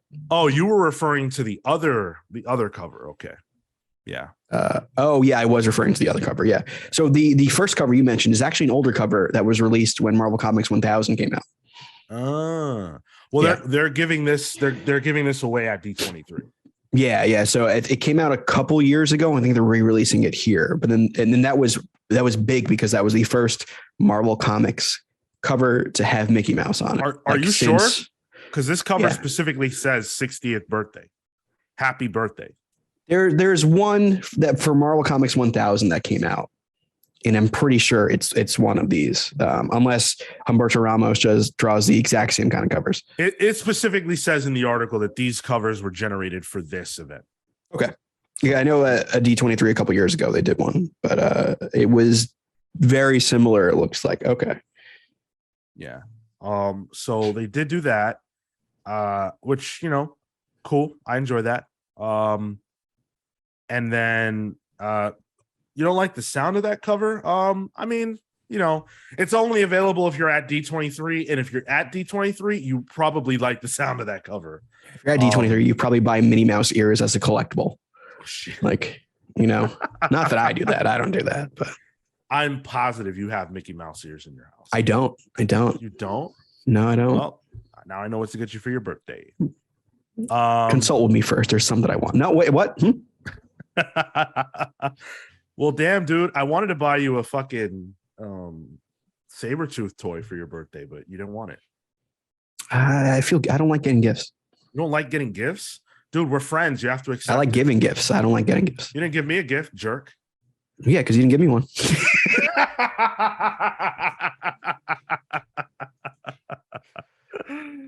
Oh man, that's good. That's good. So the Marvel Studios booth schedule wasn't too impressive. They're doing, signings for like VFX artists and visual development artists and things like that, which is all cool. They can't let those VFX artists, rest, can they? Word. They're like, well, now you gotta deal with the public and deal with getting COVID. Yeah, like they need to work, man. They need to yeah. Dude, if look, I'm not trying to bash She-Hulk. I love it. I think it's a really good show. But if they had, 6 more months to work on it, I'm sure that She-Hulk looks a lot better. And I don't think she looks terrible by any means. I just think there's an improvement that could be made, and it would have happened if they had more time. They're working these people to the bone. Now they're doing signings. So yeah, it's mostly just signings. Marvel Studios trivia, which I like that. That's fun. And I wish I could have been there for that. Yeah, dude. Go ahead. Have you seen the expos though? Like pictures from it? It looks pretty cool. I will say. I have like not. They got like the full on suits that you can see there, like from I think Moon Knight, Miss Marvel, She-Hulk, and Multiverse of Madness. Like they have those on display. They have Scarlet Scarab. Oh, nice. Where is she in the comics? Come on. One of the only good parts about that show. They have I watched like a few episodes of Moon Knight. Okay, yeah, it's towards the end of the season. Yeah. I couldn't get through it. Yeah, so that's kind of cool. I like that. That reminds me of like this event reminds me of BlizzCon. I know it's different. Yeah, that's exactly what it is. Yeah. I think it is currently in the same building right now. Oh, okay. But they also announced, they pre-announced an expansion to Avengers Campus in Disneyland. Yeah. That it will be dealing with the multiverse. So I have one request for that. Okay. Give me a Papa's Pizza Poppers stand. Bruce Campbell's thing from Multiverse of Madness with those pizza balls. Them things look good. See, Tyler, I can even tell that your mind works like the people that the Imagineers at Disney. Oh, that's the biggest compliment I've ever gotten. Yes, because that's the type of detail that would be included there that the average person wouldn't think about, but they would go and they would see that and they would say, oh, that's that thing from that movie. I like it. My dream job as a kid. That was my dream job, Be an Imagineer. Yeah, but then I had undiagnosed ADHD and I couldn't study. So. But I feel like that's perfect. Like I would love it. Because then you would. I'm a big ideas guy. Yeah. Yeah, dude, apply. You never know. I've looked. Oh, what happened? Yeah. I looked. That's what happened. Chadwick Boseman, the Black Panther, T'Challa, was given an award, the Disney Legends Award at D23. Of course, unfortunately, Chadwick Boseman did die of cancer in 2020.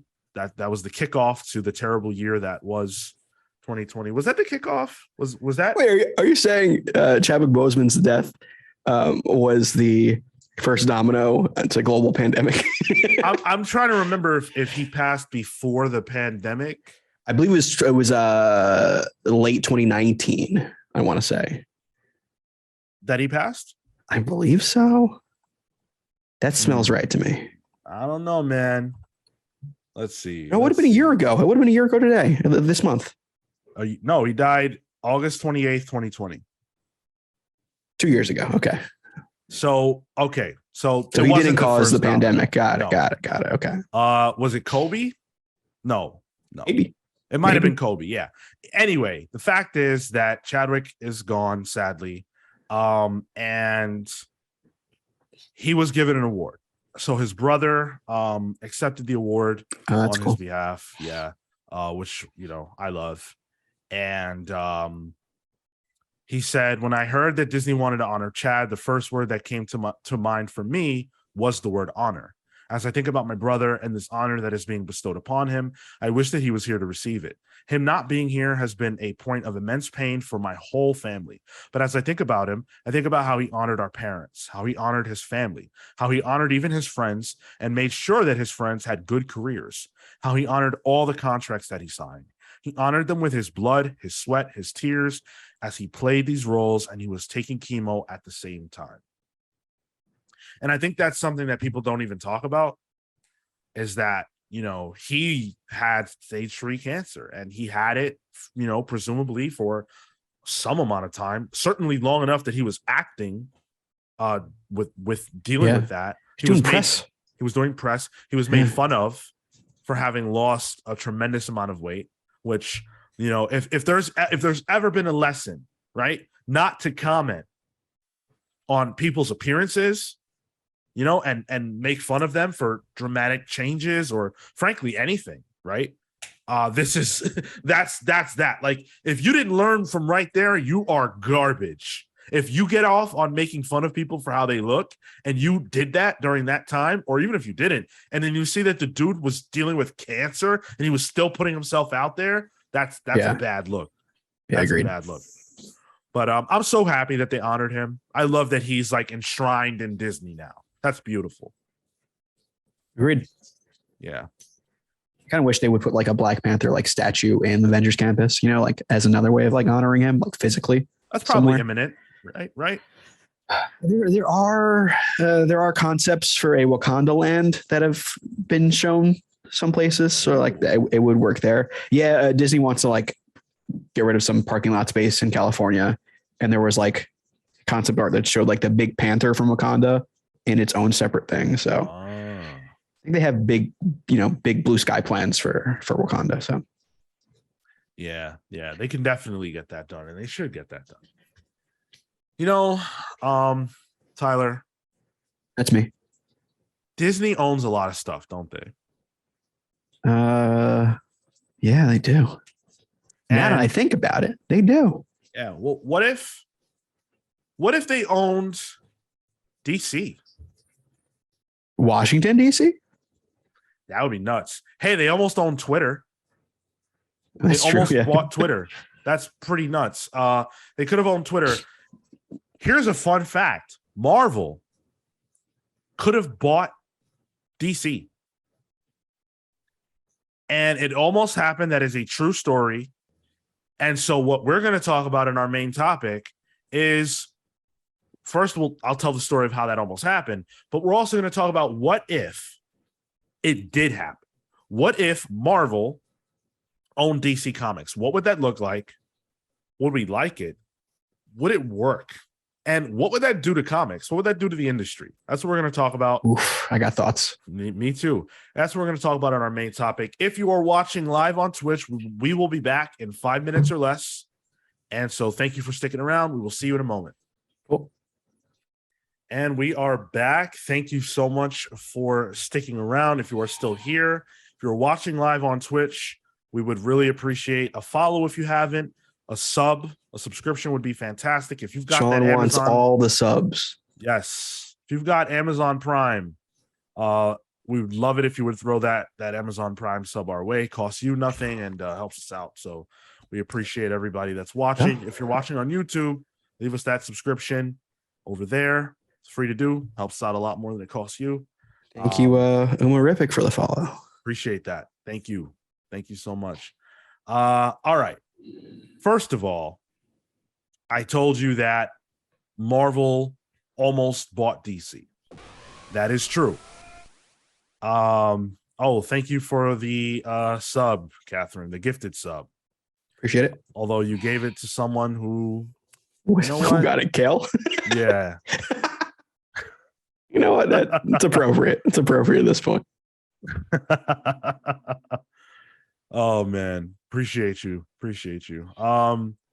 So this, I'm getting this from a Newsarama article that was published by George Marston, written by George Marston. Always doing good stuff over there at Newsarama. And he wrote a story. Oh, thank you, Beck, for the gifted sub to Umerific. Look at that. Yeah.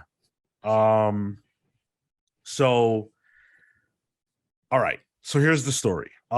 Jim Shooter, who is a former editor-in-chief, and I mean, he wore many hats at various points. That's for sure. Yeah. But he told the story of how they almost bought DC in 2011 in a blog.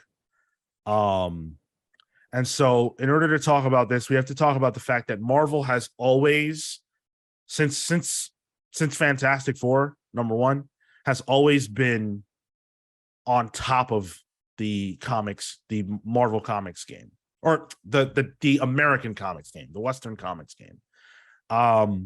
DC has not really ever been above Marvel in terms of sales and, you know, all that good stuff.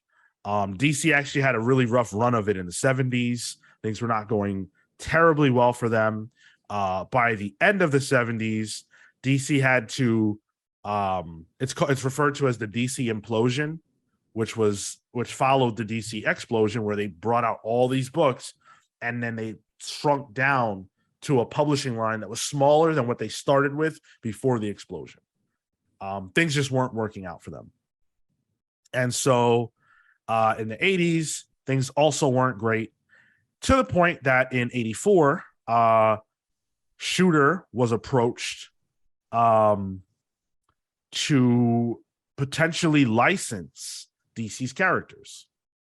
They were approached to license DC's characters, titles, and properties for publication. Warner would retain the rights to TV and movies for the characters. But Marvel would be able to do comics with them. So Shooter said, I told him I thought Marvel would be very interested and that I would discuss it with Marvel's president, Jim Galton. Now, Galton is a fool, because Galton said that he couldn't see the value in that. He didn't understand the value of Superman, Wonder Woman, and the Justice League. Wild. Yep. And Shooter said, trying not to sound too crazed, I explained that there were great characters and that the DC editorial people were frankly doing a pretty poor job with them and that we could be doing better. And so when that happened, the two big bosses of Time Warner and Marvel at the time got so far that they've reached a deal for it to happen. It was going to happen. They agreed to terms.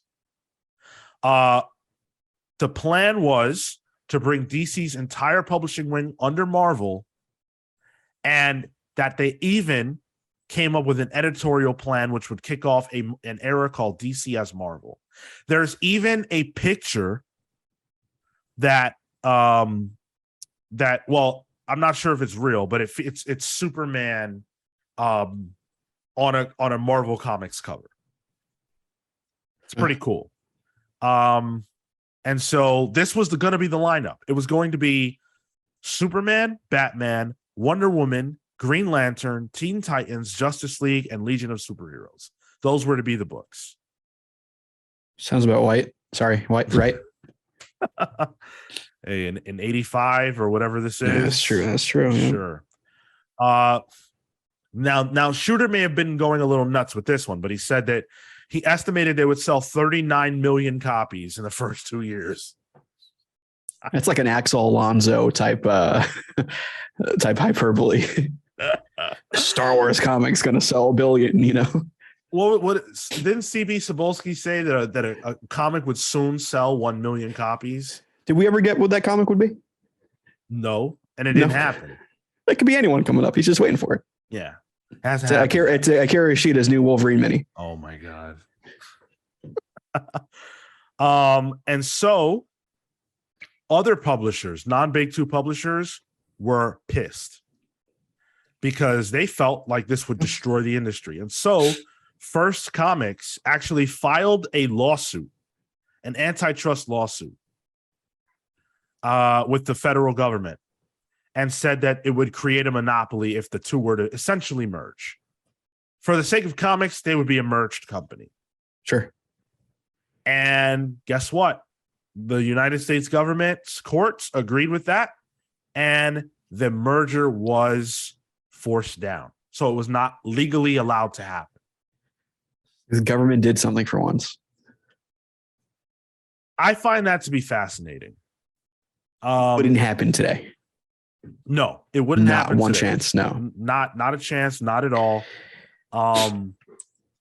But I think it's fun that this almost occurred. I think it's fun in terms of storyline wise. I think we could have had some fun stuff. But on the whole, it doesn't sit right with me. It doesn't feel good on my whole. It's just because think about it. Like you named the publishing line that could have been, right? What's that? 5 books?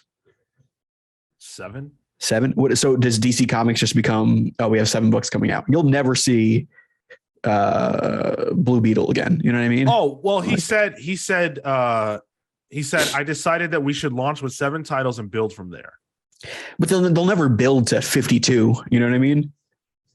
Like, I can't imagine any big company saying like, oh, we can afford 100 comics being published monthly. If he thought they were going to sell 39 million copies. What year was this? 80s? Yeah, this was in the 80s. The mid-80s. Oh man, if this did happen in the 80s, comics would have been destroyed in the 90s. 1984. I don't think comics would have survived this. I don't. No, they wouldn't have at all. I think the indie publishers are right. It is a monopoly. It's a monopoly. I think a lot of creative minds that ended up in the industry wouldn't have had a place to go, because you have to figure there's only so many, as Tyler pointed out, so many books you could publish. There's only so many people you can hire. Yeah.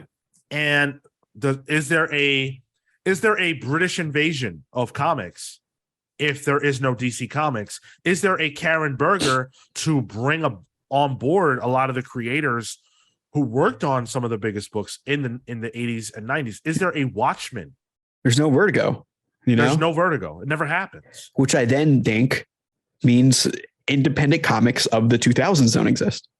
Right. Without Vertigo, doesn't happen. Yeah. We're not here now if this occurs. I really, really believe that. And obviously this is just a fantasy scenario, but it's a what if. That's what I did, the little icon, the little what if there for the image. Like, I think the novelty aspect, the idea of it is a lot of fun and really interesting. But if you really think about it, what is so much better about that concept than, like, Marvel doing DC is not necessarily inherently better than DC doing DC. I think Jim Shooter's right for that time. I don't think that DC, like what was going on with Batman in like the 70s and stuff, like I don't think that they had the attention of audiences the way they would have liked. And by sales, there's no debate. But I wouldn't trade that. I wouldn't trade DC's comics being better in the moment for everything that we lost. I think we got what we got because DC's comics weren't good. Because the fact of the matter is that when this didn't go through, the literal next year, they published Crisis on Infinite Earths. Because they were having a crisis themselves. Yep. And so they invented they invented the event book because of it. So yeah, like the idea of a homogenized line between the big two is not appealing to me at all. But then you throw out like, well, what if you had like a Chris Claremont writing Teen Titans? You know, like, yeah, okay. There are some fantasy bookings that I can enjoy in that. And now that we're past the conversation about, this would suck for the industry, now we get to have fun. So you mentioned that idea of Chris Claremont on Titans. I love that. What else would you have liked to have seen? Because there's two ways you can go about this. It's like, oh, you can have like traditional Marvel guys writing DC books or vice versa. Or you can go into the actual text of it and like seeing like characters team up that maybe wouldn't have. Well, I have honestly, a question. Yeah. Would you mend or merge the universes? It's a good question. My gut says no. But at the time this happened, the idea of a multiverse didn't really exist. So would this have birthed the idea of the multiverse, this happening? I think it would have happened. I would have had to have happened. Yeah, because you can't just like be like, all right, Metropolis exists in the Marvel universe. Right. You know? Even though like Metropolis and Gotham are technically in Jersey. It's always a weird fact that always if you look on a map, they're technically New Jersey. That sucks. Hey, I'm there right now. No wonder why Gotham is so terrible. I think Gotham was essentially Newark, and Metropolis would have been New York City. I think it's that kind of delineation. Even though New York exists in DC. Yeah. It's weird. It's funky. I was going to say, there hasn't been a pal on from New Jersey, streaming from Jersey in a while. Yep. But yeah, I mean, my first thing that comes to mind that sounds interesting to me is going to like the magic side of things.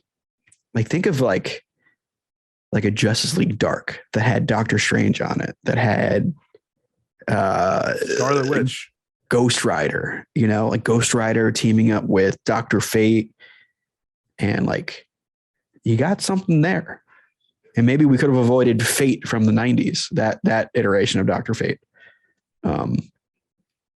It was extreme Dr. Fate. He had like a fist sword, and no helmet, and instead just a tattoo on his face of the Ankh or whatever it is. Yeah. Zatanna and Swamp Thing. Add that to Team Zatanna and Scarlet Witch. Do you merge characters? Do you amalgamize these characters at some point? Are there redundancies that you need to like solidify? Yeah. And by the way, chat, definitely let us know how what would excite you about this? What would you have been looking forward to if this actually did occur? What would have been cool to you? For me, I think I don't think you merge the universes, but I do think that you like you said, introduce the concept of the multiverse. I think it would have happened. I mean, Crisis on Infinite Earths came the very next year. Crisis on Infinite Earths, came the very next year. So clearly they would have gotten there in their minds, like it came up. And the idea of multiple Earths still existed at that point. That existed right. since Flash. But so yeah. It would have worked itself out to get to that point anyway.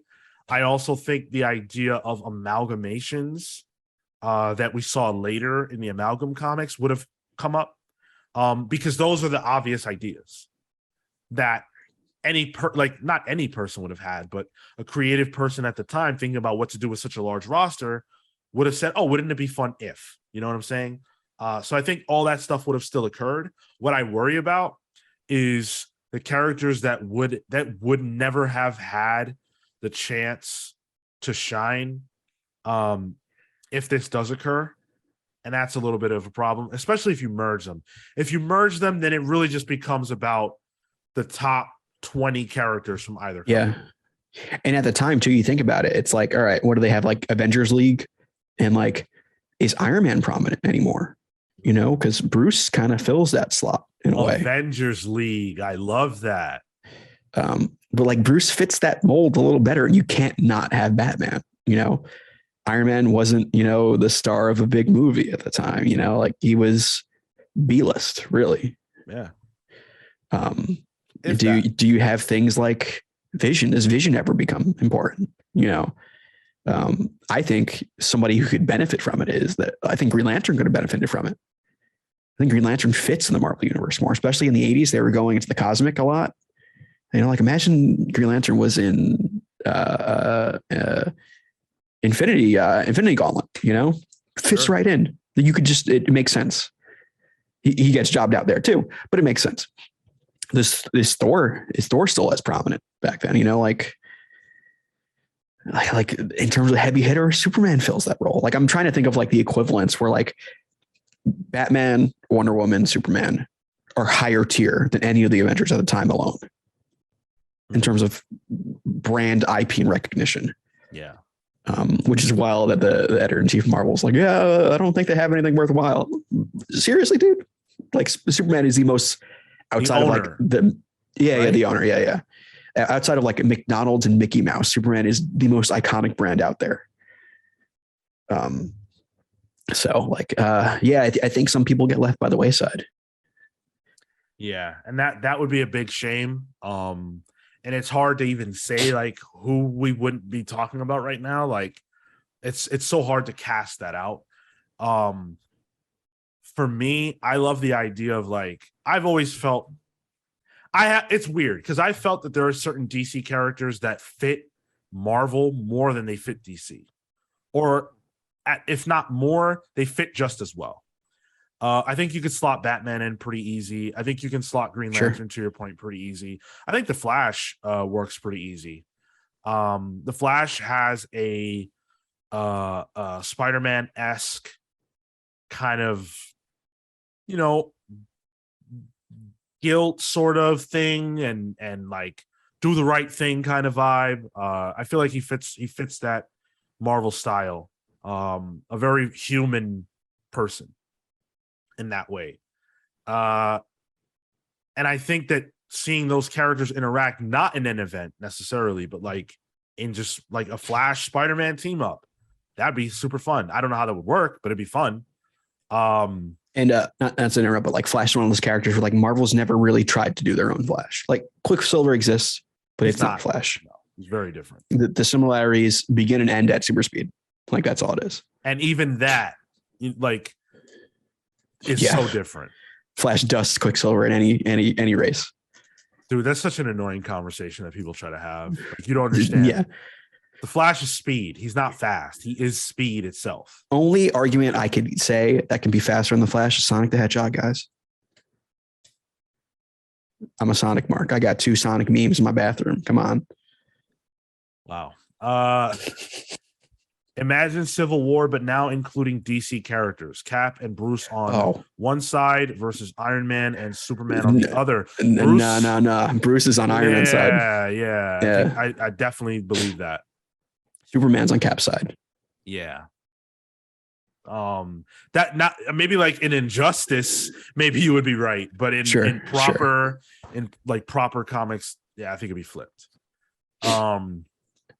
Forever Evil in Marvel.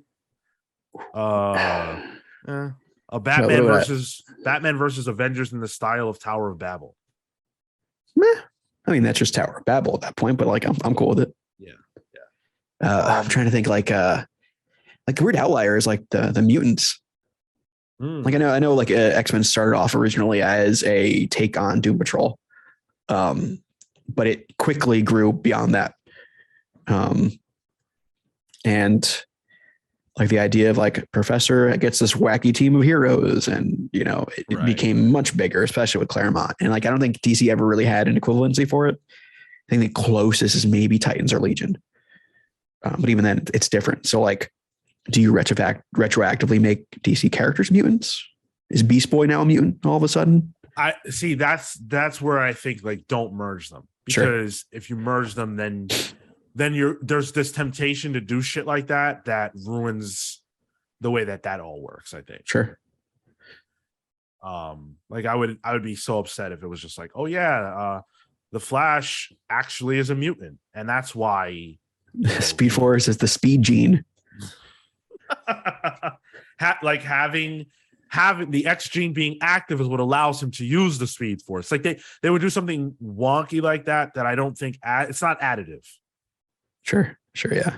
There's no story reason to do that. Starfire is actually from Chandrila all of a sudden, and she's like, wait, she's part Kree.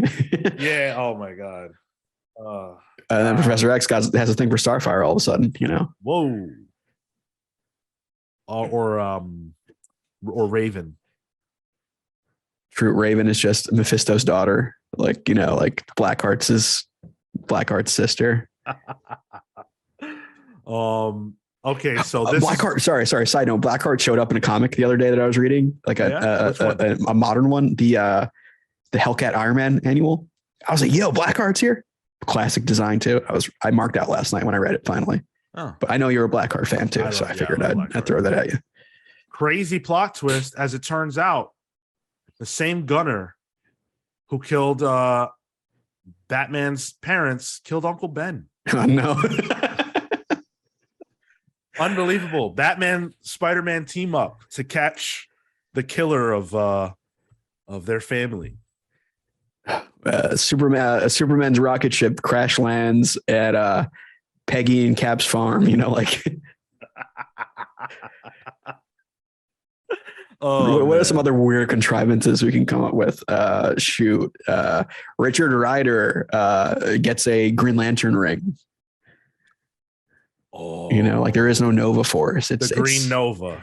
Or what if we have the Nova Corps versus the Green Lantern Corps war? You know, the Corps War. Oh my God, that's so cool. The Corps War. There we go.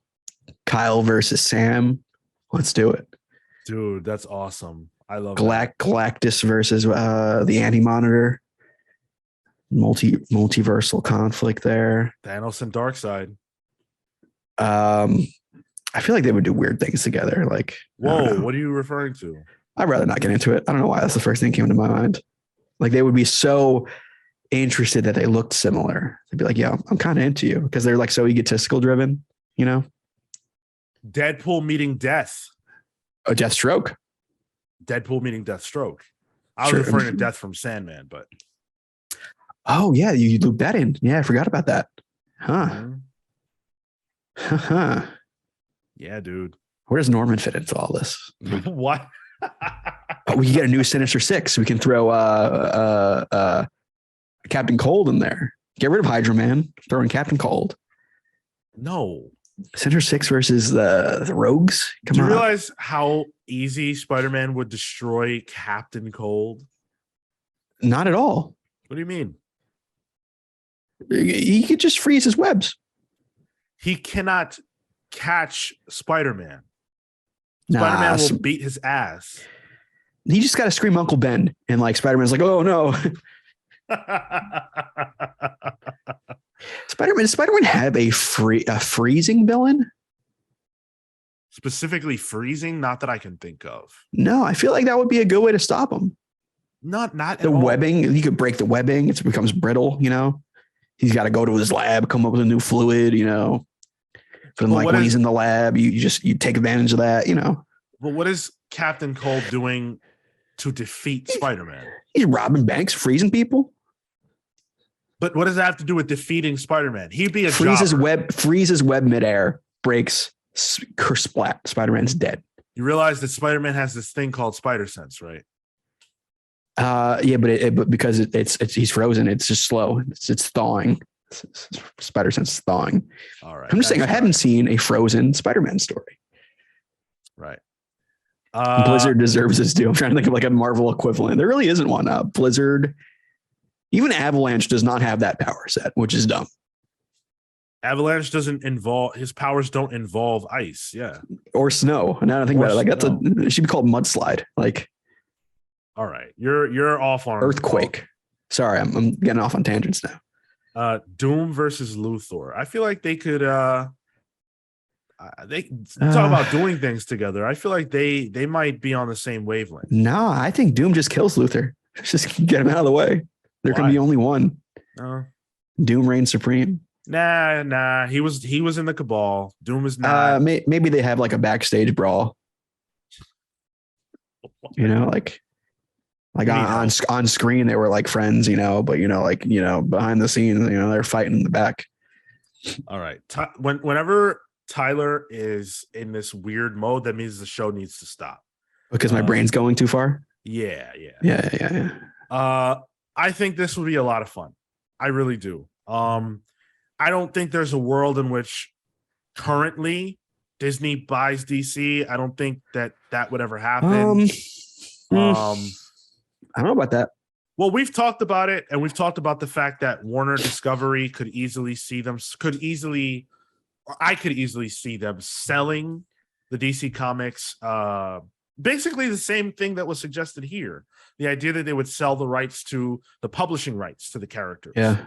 I don't actually know if Disney wants that. And if it's just publishing rights, I don't think so. Right. Yeah. And I don't know if it would get over as far as the government. I don't know that they would co-sign that. You'd have the Embracer Group coming in to steal those rights. Yeah, like I feel like some other big money, like Tencent would come in. They don't even do comics. Yep. They would come in. But if the movie rights came with it too, Disney would go hand over fist. And I think it passes any kind of government, ever since Citizens United, like where, a business can be a person. Disney donates enough to political campaigns on both sides that they can get whatever they want, really. Not in Florida. If it was available. Well, that didn't go through. That got dropped. Big surprise there, huh? Yeah. I don't think that will ever happen. I hope it never happens, but I can't ever say never. Yeah.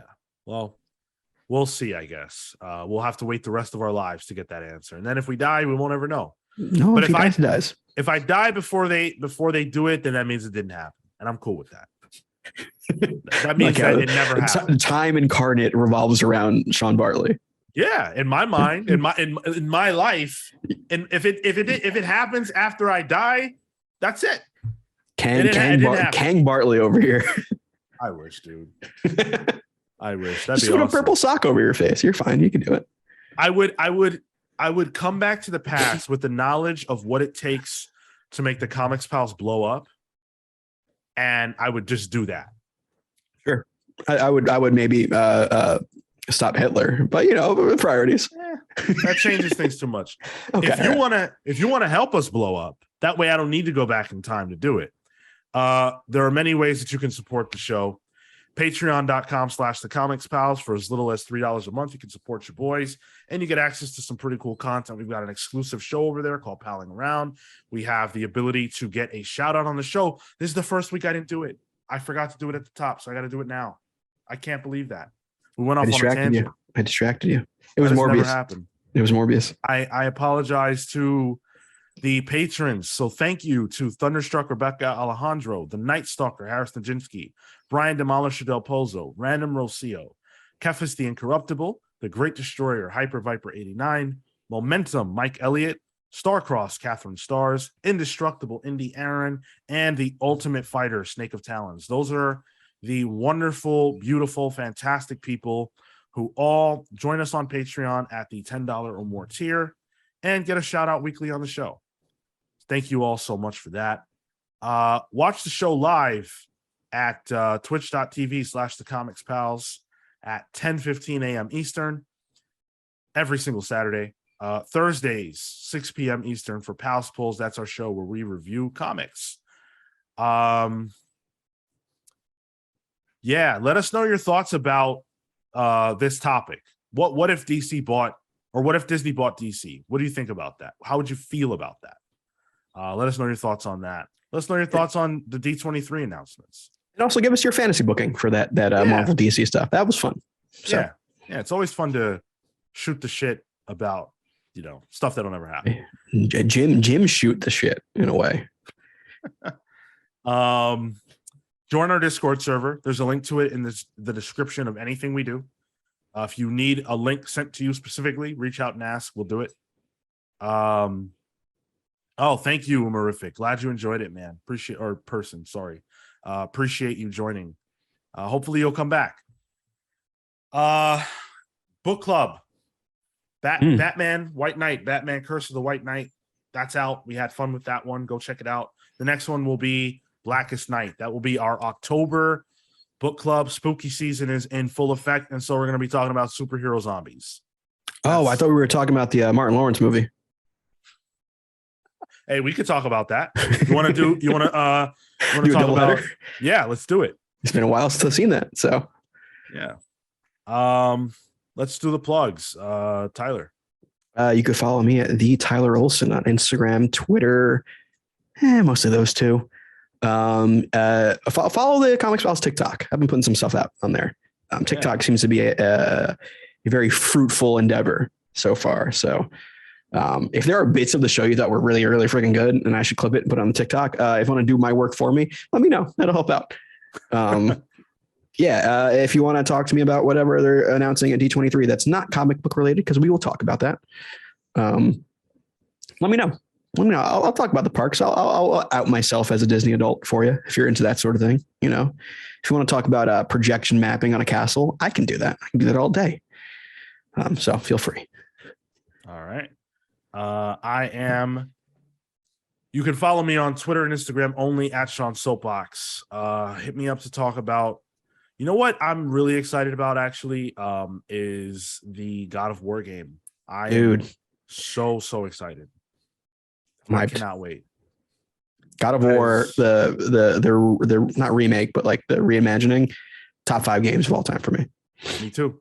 Yeah, when we did that on Palling Around, we had our lists were very similar. We're almost too similar in some ways. It's disturbing. I know. And by the way, can I just say, good show. I wonder why. Yeah.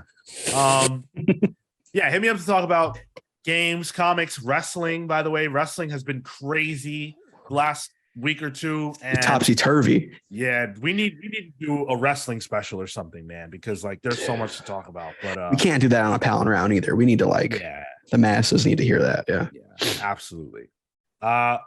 Anyway, that's our show for this week, guys. Thank you so much for listening. Hope you enjoyed it. Appreciate everybody who watched us live and everybody who watched us in any other way. It's all support. It means a lot. Hope you enjoyed it. Thank you so much. Until next time, take care, guys. See you next week.